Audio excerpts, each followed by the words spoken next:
સુવિધા નહીં, કોઈ ફેસિલિટી નહીં, કોઈ આર્મી નહીં, કોઈ પોલીસ નહીં. જયારે મોટા મોટા નેતા આવે કોઈ વીઆઈપી માટે પાછળ કેટલી ગાડી, ઉપર હેલિકોપ્ટર શેનાથી હાલે છે? ટેક્સ પે કરે છે એના ઉપર નથી. વીઆઈપી માટે જે સર્વિસ છે એ આ લોકો માટે કેમ નથી? હું નીચે આર્મી કેમ્પમાં ચિલ્લાઈને કહેતી હતી કે ઉપર કેટલા લોકો જખમી છે, તમે લોકો જલ્દી કંઈક કરો. અમે ઉપરથી પડતા આખડતા નીચે ઉતરાતે હજી ઉપર કોઈ ફેસિલિટી ગઈ નહોતી. ઉપર આટલું બધું થઈ ગયું હતું, નીચે આર્મીને ખબર કેમ ન પડી કે ઉપર આ થઈ ગયું છે? આતંકવાદી અમારી સામે આવીને ગોળી મારી જાય છે. હિન્દુ મુસલમાનને અલગ કરીને હિન્દુના બધા ભાઈઓને ગોળી મારી છે. તો આપણી આર્મી કરે છે શું? લાખોની સંખ્યામાં આર્મી હતી ત્યાં, અને જે ટુરિસ્ટ પ્લેસ છે ત્યાં કોઈ આર્મી મેન નહીં, કોઈ પોલીસમેન નહીં, કે કોઈ ફર્સ્ટ એડ કિટ નહીં, કાંઈ જ સુવિધા નહીં. એમાંથી એક આર્મી મેન એવું કહે છે કે તમે લોકો ઉપર ફરવા શું કામ જાઓ છો? હવે તમે મને એ વાતનો જવાબ દો. જો આ રીતનું હતું તો તમે અમને જવા શું કામ દો છો? નહીં, હવે મારા ઘરનો સ્તંભ વયો ગયો છે. હવે તમે મને પાછો આપો, મારે બીજું કઈ ન જોઈએ.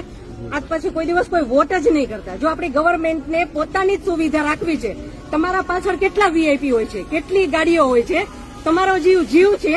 આ ટેક્સ પે કરે છે એનો જીવ નથી. આ છોકરાઓનું શું? આનું ભવિષ્ય શું?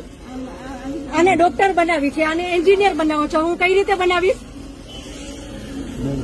નહીં, મને ન્યાય જોઈએ. મારા છોકરાનું ફ્યુચર ખરાબ ન થવું જોઈએ.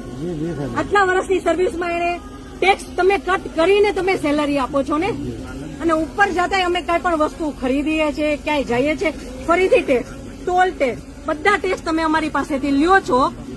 તો મારા ઘરવાળાને જયારે જરૂર હતી ત્યારે કોઈ ફેસિલિટી નથી મળી. મને એનો ન્યાય જોઈએ. તમે લોકો અહીંયા જ રહ્યો, તમે કયો મને કે તમે શું કરશો એના માટે.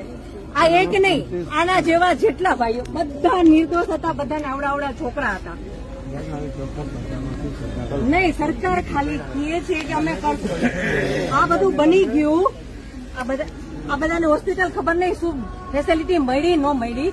બીજે દિવસે આટલો કરફ્યુ, આટલી રોડ બંધ, રોડ ઉપર 100-200 જ્યાં જોઈને ઢગલા. નહીં સર, નહીં, સાંભળો, તમારે સાંભળવું પડશે.